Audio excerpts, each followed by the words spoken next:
നമസ്കാരം, ദീപിക ന്യൂസിലേക്ക് സ്വാഗതം. പ്രധാന വാർത്തകൾ. അമേരിക്കൻ സൈനിക വിന്യാസം. അമേരിക്ക കൂടുതൽ ശക്തമായതോടെ ഗൾഫ് മേഖലയിൽ യുദ്ധഭീതി. വിമാനവാഹിനി കപ്പലായ USS എബ്രഹാം ലിങ്കൺ അറബിക്കടലിൽ എത്തിച്ചതിന് പിന്നാലെ guided missile destroyer USS Delbert D black Suez canal കടന്ന് ചെങ്കടലിലേക്ക് പ്രവേശിച്ചു.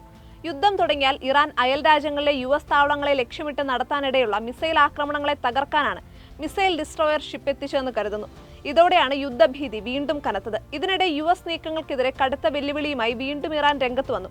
ഭീഷണിയുടെ ഭാഷ ഇറാനോട് ചെലവാകില്ലെന്നും ബഹുമാനത്തിന് മാത്രമേ ബഹുമാനം നൽകൂ എന്നും ഇറാൻ പ്രസിഡന്റ് മസൂദ് പെസഷ്കിയാൻ വ്യക്തമാക്കി.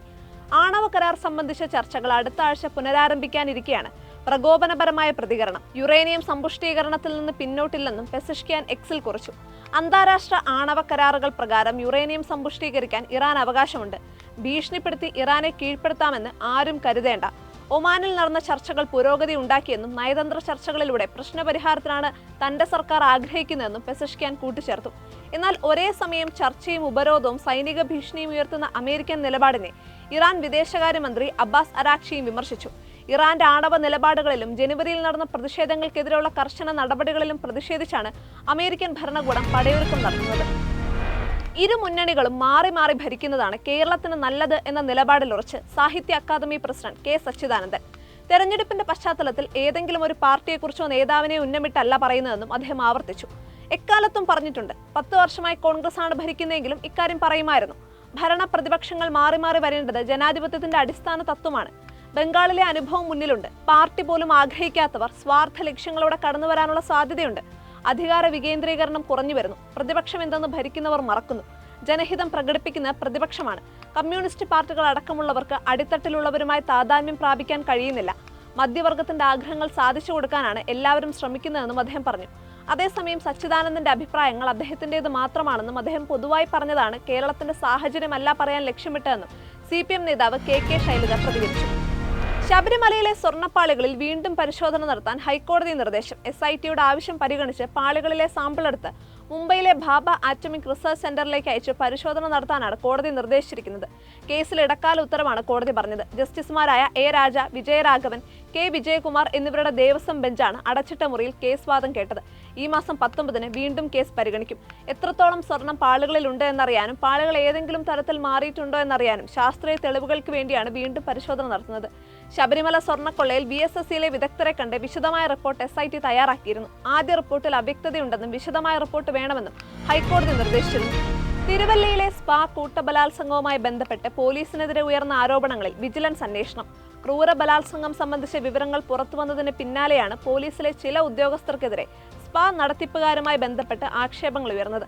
സ്പാകളിൽ നിന്നും പോലീസ് പടി വാങ്ങുന്നുവെന്ന ആക്ഷേപമാണ് പ്രധാനമായും ഉയർന്നത്. ബലാത്സംഗ കേസ് അന്വേഷിക്കുന്നതിൽ തുടക്കത്തിൽ വീഴ്ചയുണ്ടായെന്ന ആക്ഷേപവും ഉയർന്നിരുന്നു. എന്നാൽ ജില്ലാ പോലീസ് മേധാവി അടക്കം ഇത് നിഷേധിച്ചു. കഴിഞ്ഞ 1-ന് നടന്ന പീഡനം സംബന്ധിച്ച് ആദ്യഘട്ടത്തിൽ പോലീസിൽ പരാതി ലഭിച്ചിരുന്നില്ല. വിവരമറിഞ്ഞ സ്പെഷ്യൽ ബ്രാഞ്ച് പോലീസിന്റെ റിപ്പോർട്ടിനെ തുടർന്ന് സ്വമേധയാ പോലീസ് എത്തിയാണ് കേസ് രജിസ്റ്റർ ചെയ്ത് അന്വേഷണം ആരംഭിച്ചത്. ഇരയുടെ മൊഴിയും രേഖപ്പെടുത്തി. സ്പാ ഉടമയുടെ മൊഴിയും രേഖപ്പെടുത്തിയിരുന്നു. കൊട്ടേഷനാണോ എന്നുള്ള കാര്യങ്ങൾ അന്വേഷിക്കുന്നുണ്ട്. പോലീസ് ഉദ്യോഗസ്ഥർ മാസപ്പടി വാങ്ങിയിട്ടുണ്ടോ എന്നുള്ള കാര്യം ഇതേവരെ ശ്രദ്ധയിൽപ്പെട്ടിട്ടില്ലെന്നും അക്കാര്യം തെളിഞ്ഞാൽ കർശന നടപടി ഉണ്ടാകുമെന്നും ജില്ലാ പോലീസ് മേധാവി അറിയിച്ചു.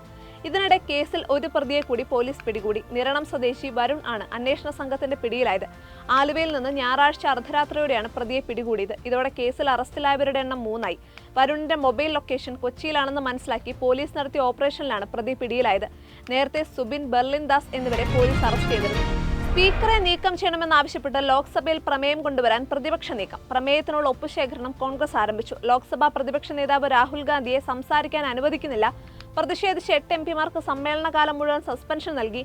പ്രധാനമന്ത്രിക്കെതിരെ പ്രതിഷേധിച്ച വനിതാ MPമാർക്കെതിരെ തെറ്റായ പ്രചാരണം നടത്തി തുടങ്ങിയ കാരണങ്ങൾ ചൂണ്ടിക്കാട്ടിയാണ് സ്പീക്കറെ നീക്കുന്നതിനുള്ള പ്രമേയം സഭയിൽ കൊണ്ടുവരാൻ പ്രതിപക്ഷം നീക്കം നടത്തുന്നത്. രാവിലെ സഭാ നടപടികൾ ആരംഭിച്ചപ്പോൾ തന്നെ പ്രതിപക്ഷം പ്രതിഷേധവുമായി രംഗത്തെത്തിയിരുന്നു. ഭരണഘടനാ അനുച്ഛേദം 94, 96 പ്രകാരം സ്പീക്കറെ നീക്കം ചെയ്യുന്നതിനാണ് പ്രതിപക്ഷം ശ്രമിക്കുന്നത്. മോദി സർക്കാരിന്റെ സമയത്ത് പ്രതിപക്ഷം ആദ്യമായാണ് ഇത്തരമൊരു നീക്കം നടത്തുന്നത്. നേരത്തെ രാജ്യസഭയിൽ മുൻ അധ്യക്ഷൻ ജഗ്ദീപ് ധൻഖർക്കെതിരെ പ്രതിപക്ഷം ഇത്തരമൊരു നീക്കം നടത്തിയെങ്കിലും പരാജയപ്പെട്ടിരുന്നു. അതേസമയം ലോക്സഭയിൽ പ്രതിപക്ഷ ബഹളം ശക്തമായതിന് പിന്നാലെ ചോദ്യോത്തരവേള ആരംഭിച്ച മിനിറ്റുകൾക്കകം സ്പീക്കർ ഓം ബിർള ലോക്സഭ ഉച്ചവരെ നിർത്തിവെച്ചു. പ്രതിപക്ഷ നേതാവ് രാഹുൽ ഗാന്ധിയെ സംസാരിക്കാൻ അനുവദിക്കണമെന്ന കോൺഗ്രസ് അംഗങ്ങളുടെ ആവശ്യം സ്പീക്കർ അനുവദിക്കാത്തതിനെ തുടർന്നായിരുന്നു ബഹളം ആരംഭിച്ചത്.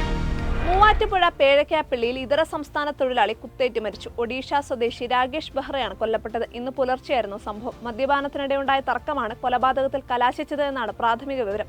മദ്യപിക്കുന്നതിനിടെ രാകേഷും സുഹൃത്തുക്കളും തമ്മിൽ വാക്കേറ്റമുണ്ടാവുകയും അക്രമത്തിലേക്ക് നീങ്ങുകയുമായിരുന്നു. രാകേഷിന്റെ ശരീരത്തിൽ ഒന്നിലധികം കുത്തേറ്റതായാണ് റിപ്പോർട്ടുകൾ.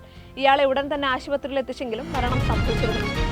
SNDP യോഗം ജനറൽ സെക്രട്ടറി വെള്ളാപ്പള്ളി നടേശന് തന്നോടുള്ള വിരോധത്തിന് കാരണം തന്റെ വിട്ടുവീഴ്ചയില്ലാത്ത നിലപാടുകളാണെന്ന് പ്രതിപക്ഷ നേതാവ് VD സതീശൻ.